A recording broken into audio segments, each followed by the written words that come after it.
Jay Sri Radheshyam and welcome. Today, Gour Purnima, 25 March 2024. In this holy occasion, we will read the chapter 1 of Lord Gouranga by Sri Sri Kumar Ghosh, a writer that seems like mist for the contemporary world of Vaishnavism, but we should not let it happen since his work, writings, translation, and will of justice for Bharat, for India, and for Sanatan Dharma was so big and important in the history of India and Gaudiya Vaishnavism that in this holy occasion of Sri Gour Purnima, I will offer a reading from his book called Lord Gouranga. This is part 1, chapter 1, the full moon. Namaste Gurudevaya Sarvasiddhi Pradayine Sarvamagala Rupaya Sarvananda Vidyayine Jai Sri Gouranga Nityananda Sri Advaita Chandra Sri Gadadara Sri Vatsadi Gaura Bhaktavrin. O Gouranga, the mean of your avatar or your manifestation on this earth is to save all the fallen souls of Kali Yuga. But I am sure of my words, that I am the most fallen soul of all Kali. Therefore, my claim is first. Sri Gouranga Mahaprabhu, please put me at your lotus feet. Give me any service at your lotus feet, and that will be the success of my life. Sri Gouranga Mahaprabhu ki Jai. Sri Gour Purnima ki Jai. Jai Nitai, Jai Gaur, Jai Sri Radheshyam. Part 1, Lord Gouranga, chapter 1, the full moon. On the night of the full moon, in the most delightful month of the 12th Falgun, February and March, in the year 1407 of the Shaka era, 1486 AD, the Lord Gouranga was born in Navadvip, Nadia, a city situated on both sides of the sacred Bhagirathi, the river on which Calcutta now stands, and famous for its eminent men of learning. The sun set in the west, and the full moon rose in all her glory. Just then, an eclipse of the moon took place, and the occasion being considered holy, the citizens began, as usual under such circumstances, to proclaim that the event by loud shouts of Hari Bol, which means cry Hari, chant Hari. Hari being a name of God dear to Vaishnavas. Astrologers say that the moment was also eminently auspicious, according to the calculation made by them. Nadia, situated on the holy Bhagirathi, was then perhaps the first city in the world, both spiritually and intellectually. Falgun is the most delightful month in the year. The fairest night in all the year is that on which the full moon rises in that month, and that most sacred moment possible is when an eclipse takes place, as then, more than at any other time, the entire people be with one another in chanting the name of God. The devotees of Gouranga, referring to the above combination of favorable circumstances which attend his birth, declare with natural satisfaction that it was only what might be expected as befitting his unapproachable, exalted position. His devotees further declare that those who were in their joy shouting Hari Bol fancied that they were doing so to proclaim the eclipse, but though they did not know the secret, they were really doing so to proclaim the advent of him whose name they were uttering. Why was it that Sri Gouranga was born just when the learned city of Nadia had attained the zenith of its intellectual eminence? Why was it that his advent took place at a time when the great Vasudeva Sarvabhauma, whom he subsequently converted, flourished? His devotees answered the above question thus. They said he came at this period of supreme literary activity to show that the end of all knowledge is the attainment of God. He came at the time of Sarvabhauma to show that he was not afraid of submitting his credential to a thorough examination, even by men of the highest intellect and culture. There was a large nimba tree near the house of Sri Jagannath Mishra. Under it, in a hut prepared for the purpose, Gouranga was born. The attending midwife, perceiving no sign of life in the newborn baby, various means were adopted to revive him. but for a considerable time without success. He, however, at last began to breathe, and there was joy in the heart of the father and the mother, and those who attend on the latter. The child was of an unusually large size on account of his being born in the 13th month. Having been full 12 months in the womb, his skin was fair as molten gold. His father gave him the name of Vishvambar, but his mother called him Nimai. The name Gouranga was given him on the occasion of his assuming the sacred thread. His worshippers called him Sri Gouranga, on the yellow-white body, as well as Gaur. His last name was Sri Krishna Chaitanya, that is, he who awakens God, Sri Krishna, in the hearts of men. The form and disposition of Nimai were very much unlike those of other children. In stature, he was very tall for his age. He was perfectly healthy and so strong and restless that women could hardly keep him in their arms. One peculiarity of the boy, which seemed more striking than the rest, was the mere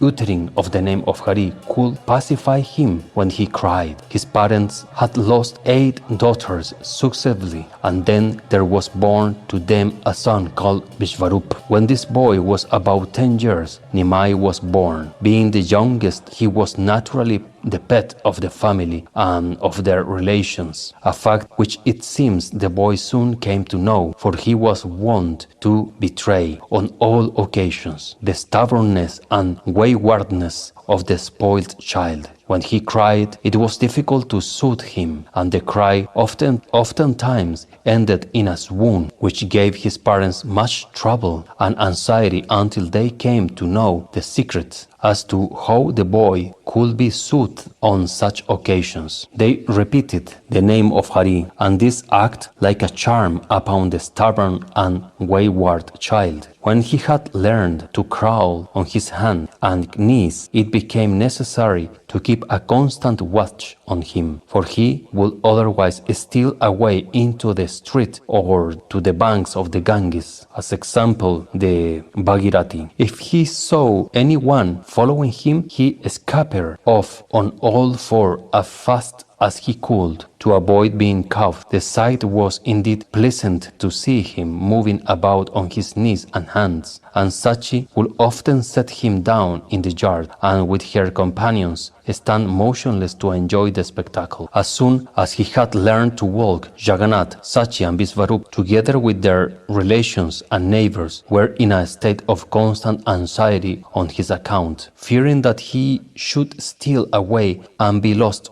in the crowded streets. One day he actually seized a serpent, cobra, after which he was warded with still greater care. Nevertheless, on another day a great danger befell him. A thief named Mek-Mali, finding the child alone with gold ornaments on his person, carried him away with the intention of robbing and murdering him. Search was made for the child, but he was nowhere to be found. Eventually, when they were about to give up the search as being hopeless, he returned suddenly and ran into the arms of his father. On being asked where he had been, he replied that someone had taken him away and then brought him back. The carrying away of the child formed a turning point in the life of the fortunate thief. As soon as he had placed the boy in his shoulder, an uncontrollable influence came over him. The idea of killing such a lovely being sent a shudder through his frame. He gradually came to perceive clearly how wicked and heartless and wretched he had been all the days of his life. His first impulse was to leave the child and his father's house. Having done this, he resolved to atone for his previous sins by a life of rigid penance and austerity. His earthly desires all forsook him, and he relinquished the world to lead the life of a religious recluse. He was afterwards regarded with great veneration as a saint. The boy, it is true, was human in form, but he was not, as has been said before, quite like other children. A complexion resembling molten gold is a poet's creation, but in the case of little Nimai, it proved to be a reality. The palms of his hands and the sole of his feet were, as it were, painted with fresh vermilion. When he ran about, it seems as if blood was oozing out of the sole of his feet. His features were beautifully formed. The contour of his body was simply perfect. The movement of every limb, the glance of his eyes, his smile, and his speech were all equally graceful. His fascinating face, free from the slightest defect, was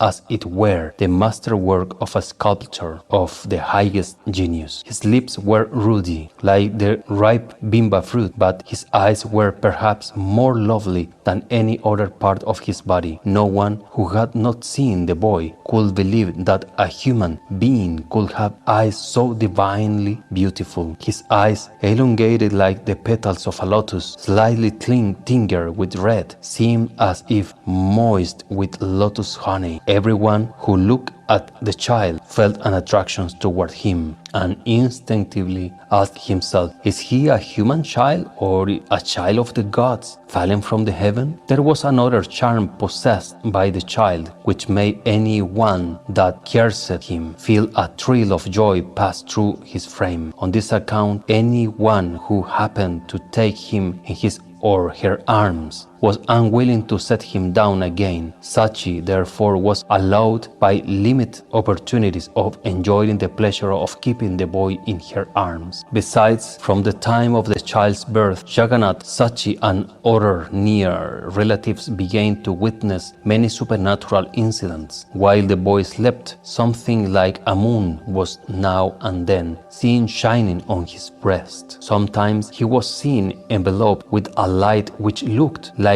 lighting or electricity. Sometimes Sachi would see the room filled with luminous figures, and in her alarm called her husband. She would sometimes think that they were thieves or evil spirits. In order that the latter might do no harm to the child, she would tie a knot on his head with a thread as a charm, or blowing with the mouth on his body, pronounce mantras, invoking the divine protection for every part thereof. One night, as the boy slept in her room, Sachi beheld luminous figures surrounding and apparently cursing him. Accustomed to such sights, she was not as alarmed as before, but rousing the child, she and instantly asked himself, One night, as the boy slept in her room, Sachi beheld luminous figures surrounding and apparently cursing him. Accustomed to such sight, she was not as alarmed as before, but rousing the child, she told him to go to his father, who was lying in another room,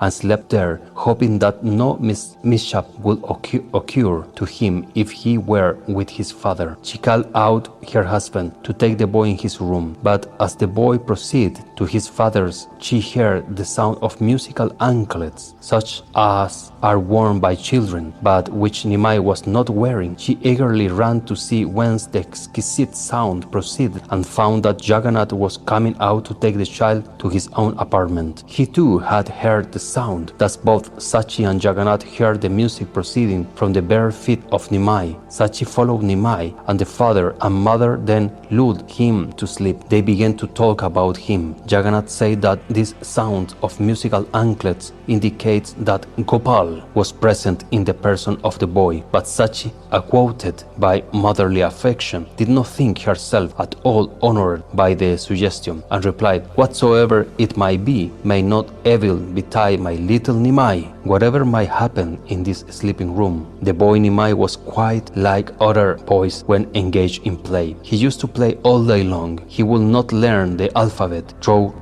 requested to do so by his parents. He would do nothing but play. Sachi was pained, and her motherly vanity was hurt. She would neatly dress her beautiful child, but the restless boy would proceed immediately to play and besmear his whole body with dust. Again would his mother wash him and adorn his person, and again, in an instant, he will do as before. Nimai is not in the house. After much search, Sachi discovers him. His face was pale from hunger and thirst, and covered with drops of sweat from exposure to the sun. She says to her son, "My foolish child, you must be famished with hunger, and your face is discolored from the heat and the sun. When when will you learn to take care of yourself? But 𝐼𝐻𝐼 does not give up his play. Either Sachi gets hold of the boy and drags him home, or else the boy runs away. In the latter case, she pursued the child, but it is not in her power to catch swift-footed 𝐼𝐻𝐼. This Lila reminds to Gopal and Yashoda Mata when Krishna is running and Yashoda is trying to catch him up, but it's not possible because little Krishna is too fast. The same Lila we are seeing here with 𝐼𝐻𝐼 and Sachima. Desisting from the pursuit, she gives way to tears. Thereupon 𝐼𝐻𝐼 runs back to her and throws his arm round her neck. He could not bear to see tears in the eyes of his mother. In the evening, before 𝐼𝐻𝐼 went to sleep, Sachi enjoyed a few moments of supreme happiness, for then the mother had sole possession of her child. There was extraordinary skills in the way 𝐼𝐻𝐼 danced. Men and women of the neighborhood offered him sweetmeats and fruits, simple to induce him to dance for them. When he danced, it seems as if some invisible influence impelled him, and that he had no control over his movements, in which there was a grace not earthly but divine. The sight had an extraordinary effect upon the beholders. It imparted a thrill of joy so intense as to bright tears to their eyes, and it filled their hearts with religious feelings of the purest kind, such as reverence and love for God, together with a sense of the nothingness of worldly things. Those who saw him dance felt an inclination to join with him, but were dissuaded from it by a sense of shame, for dancing was not permitted in gentile society. There was, as had been stated, something divine in the dance of 𝐼𝐻𝐼, a boy but 4 years old, perfectly healthy and exquisitely beautiful, with faultless limbs, a countenance bright as the moon, a well-formed chest, a slender waist, tightly wrapped round with a piece of cloth, his cheeks and forehead elegantly painted with white alaka, his hair carefully combed and tied into a knot and adorned with the golden flowers. 𝐼𝐻𝐼 was accustomed to dance in the yard of Jagannath Mishra's house, while Sachi and her female friends enjoyed the spectacle, keeping time with their hands. Presently, tears of joy would appear in their eyes. They were enraptured with the sight, and at length, losing all consciousness of the material world, beheld nothing but a graceful figure of gold dancing before them. Their hearts moved with the graceful motions of 𝐼𝐻𝐼, and they felt that there was nothing but joy in the world, and that the whole universe was dancing with the golden child. Jai 𝐼𝐻𝐼, Jai 𝐼𝐻𝐼. They then unconsciously found themselves overpowered by a feeling of reverence for God. They came to feel that it was joy everywhere, that God himself was joy, and that the dancing 𝐼𝐻𝐼 was a witness to that fact. In the midst of his playmates, he would dance sometimes of his own accord. When 𝐼𝐻𝐼 danced, elderly people, men and women, felt, as we say before, an impulse to dance with him, but resisted the influence. Children, however, did not, for they could not resist. They felt the impulse and allowed themselves to be led by it. They danced with 𝐼𝐻𝐼 with uplifted hands, as 𝐼𝐻𝐼 did, exclaiming, "Hari! Hari!" They themselves and those who witnessed the scene were overpowered by devotional feelings. Sometimes 𝐼𝐻𝐼 will roll on the ground in the ecstasy of his feelings, and some of his playmates will follow his example as if inspired by an uncontrollable influence. Those who had succeeded in resisting the impulse to join in the dance, if 𝐼𝐻𝐼 embraced or even touched them. Whenever Sachi heard shouts of Haribol, she knew that 𝐼𝐻𝐼 was engaged in his wild play, and running to him will take him up in her arms, rub off the dust from his body, and bring him home. One day he was seen to dance with unusual excitement. He was then 4 years old. 𝐼𝐻𝐼 and other boys at his bidding adorned themselves with garlands of wildflowers. Here I want to do a parenthesis, because we know this lila of Sri Gouranga Mahaprabhu being an adult in Shiva's Angan. When he was dancing and everybody was dancing, he was rolling on the floor with ecstasy, and everybody did. But I did not recall another textbook that this ecstasy, dance, and Hari Bol was from the very childhood. So we are talking about a Nimai who is 4 years old and already is showing all the ecstasy, dance, and chant. How wonderful, how wonderful. They danced, keeping time with their hands and shouting Hari Bol. They began without method, but soon a definite system marked their dance. Nimai stood in the middle and his companion danced round him, holding each another's hand. A learned and grave old man who chanced to be passing at the time stopped to witness the fun, but strange to say, losing his self-control, immediately began to dance precisely in the same manner with uplifted arms and exclaiming, Hari Bol! Sachi, hearing shouts of Hari Bol, immediately came to the spot and took her child away. On her lifting up the child, the spell was broken, and the learned old man fled abashed, not knowing how to account for the temporary aberration that had seized him. Sachi, blind by motherly affection, believed that her son was naturally a quiet boy, and that it was his turbulent playmates who made him wild. Even in transcendental leelas, always the fault is from the other kids. Never mother see the fault on her own kids. One night she failed to lull her child to sleep. He stood on his mother's breasts and, taking hold of her hand, began to swing his body like a pendulum. Sachi asked, Are you not a mad boy to behave in this way you do? No, mother, replied Nimai. Everyone is mad save myself. Sachi was struck with the answer as coming from a boy of 4. She called her husband and addressed him thus, Hear what the mad boy Nimai says, that everyone is mad except himself. Nimai was not yet 5 years old. At that age, almost every child in Nadia was at school except Nimai, and this the father did not relish. One day Jagannath, with a stick in his hand, rushed in an angry mood to the riverside where the boy was engaged in play. Sachi ran him to protect Nimai. At the sight of his angry father with a stick in his hand, the child concealed himself behind his mother. Frowning at the child, Jagannath said to Sachi, Let him go, you are spoiling the boy. Sachi snatched away the stick from the not unwilling hand of her husband. Nimai kept on crying. Jagannath's heart was touched. He opened his arm to him and, taking the boy, pressed him to his bosom, kissed his face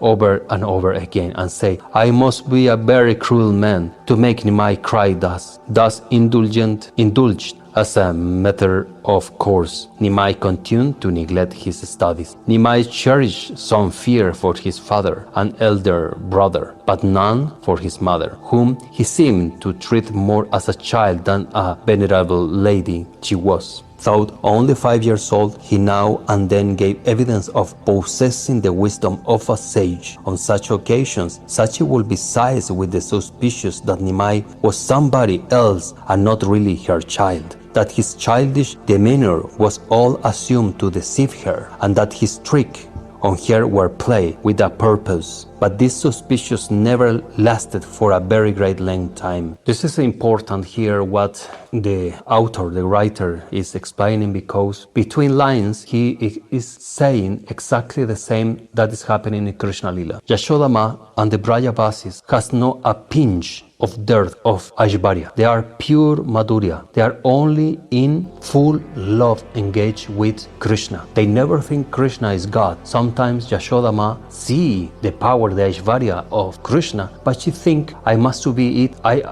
Maybe I ate something wrong, make my head dizzy, maybe I'm tired, etc. She put any kind of explanation to herself of what she can see on Krishna that is supernatural, but never accept that Krishna is God. For Yashoda Ma, Krishna is her beloved boy, kid, Gopal. And the same we are seeing here with Sachi Ma and Jagannath Mishra. Sachi Ma, even seeing the Aishvarya, the power of Nimai, the supernatural nature of Nimai, she is not thinking that Nimai is Bhagavan. And in somehow for many this sounds strange, because we understand that Sri Gouranga Mahaprabhu and Sri Krishna are the Swayam Bhagavan, Supreme Personality of Godhead. But in the supreme realm, the supreme platform of Bhakti, they are not God, they are our beloved Krishna or Nimai. When there is this Aishvarya, there is no pure possibility of love. You cannot love your spouse, your husband. You cannot love if you think they are God. You cannot have a natural relationship with somebody if you believe it's God himself. If it's God, you will do reverences, you will speak with special words, you will keep yourself for many things and only to offer flowers, etc. So you cannot have a natural exchange of love with somebody if you think it's God. Therefore, for our conception in Gaudiya Vaishnavism, we don't see, or the higher platform of Bhakti is not seeing Krishna or Gauranga as God, but seeing as the love of our life. In traditional Gaudiya Vaishnavism, there is one nature that mainly in Navadvip was developed, that was that the Bhakta, the Sadakas, as the Vaishnavis developed love for Sri Gauranga, knowing the way of the Guru. Gauranga is the Supreme Master, but love directly as who he is. So beautiful, so sweet, so deep, so perfect, so charming that no one can resist more than to fall in love. This has been part of Gaudiya Vaishnavism and actually is a hidden gem on the understanding on Sri Gauranga. And same happened with Krishna, because Krishna and Gauranga are not different. But this suspicious never lasts for a very great length of time, is what I am explaining. His mother was like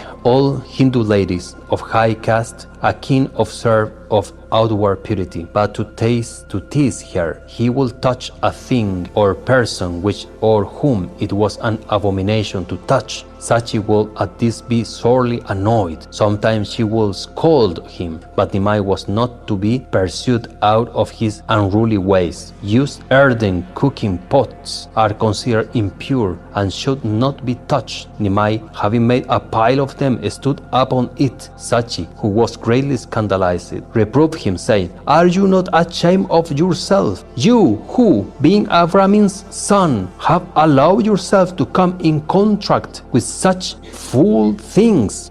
Nimai gravely answered, "The idea of external purity is a delusion." Jai Nimai. Sachi was surprised to hear such a remark from a boy of 5. At that moment, Nimai did not seem to her to be a boy of 5, but a sage advanced in years. She felt for a moment that she was only a witless woman, and her son her wise preceptor, but soon the boyish conduct of Nimai made her forget her mistakes.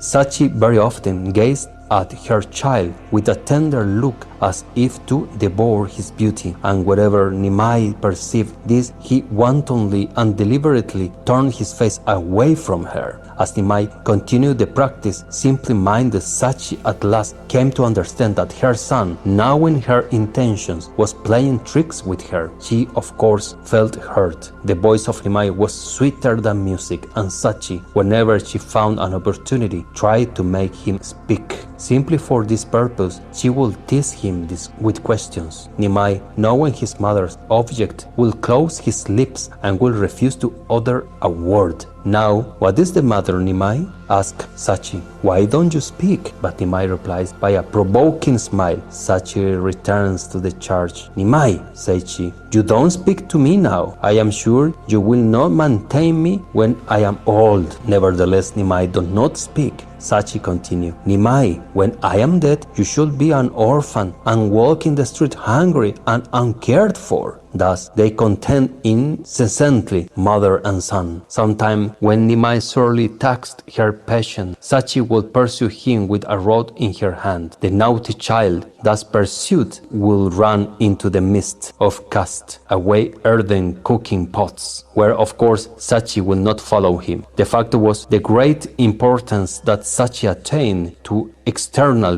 purity did not met with the approval of Nimai. Child thought he was, A mother and son lived in a state of constant discord in regard to this matter. A chamar is a man of low caste whose touch is considered an abomination, but Nimai will touch such people in spite of the loud protestation of his mother. After thus polluting himself, Nimai will pursue his mother. After thus polluting himself, Nimai will pursue his mother. One who has touched a chamar and not bathed remains unclean and is not permitted to touch one of a clean caste. Sachi will under such circumstance fly before the pursuit of Nimai and entering the house, close the door against him. One day he actually brought a puppy home. A dog is an unclean animal according to Hindu notions, and Sachi was scandalized. Another cause of discord between mother and son was that the former wanted her child to deport himself as quietly and decently as the child of a learned Brahmin and savant was expected to do. But Nimai was unruly and loved all sorts of sports. His energy was untiring, and he did many things that shocked his mother's notion of propriety. She gradually came to believe that either her son was a little wrong in the head or was possessed by some evil spirit. One consolation she had, namely that her child loved her intensely and devotedly. While yet not more than 5 years old, he one day began to cry, and his father and mother tried to quit him. They uttered the name of Hari, which, though it usually acted upon him like a charm, produced no effect on this occasion. The parents were alarmed, for they feared the child would soon fall into a swoon. The mother, in an agonizing tone, asked the child, "Why do you break our hearts thus? Tell us, what is it that you want?" Nimai, in the midst of the sob, gave this reply: "I want all the offerings which Jagadish and Hiranya have prepared for presentation to God." Now, Jagadish and Hiranya were two neighbors of Jagannath Mishra, who had on the 11th day of the moon, as was the custom, prepared some offering for Sri Krishna, and Nimai now want them all. Jai Nimai Pandit, Jai Gour Purnima ki Jai. Extremely sweet lilas and pastime reading here through these pages of Lord Gouranga by Sri Sri Kumar Ghosh. A book that I recommend to all of you to check, at least to see the content and to read deep and interesting events of the life of Sri Gouranga Mahaprabhu. As always, I hope you enjoyed this video, this reading. Wishing you a happy Gour Purnima 2024. Thanks very much for watching and see you in the next. Jai Sri Gouranga Nityananda Sri Advaita Chandra Gadadhar Sri Vatsadi Gaura Bhakta Vrinda. Bhajoni Tai Goura Radheshyam. Japo Hare Krishna Hare Ram. Jai Jai Sri Radheshyam.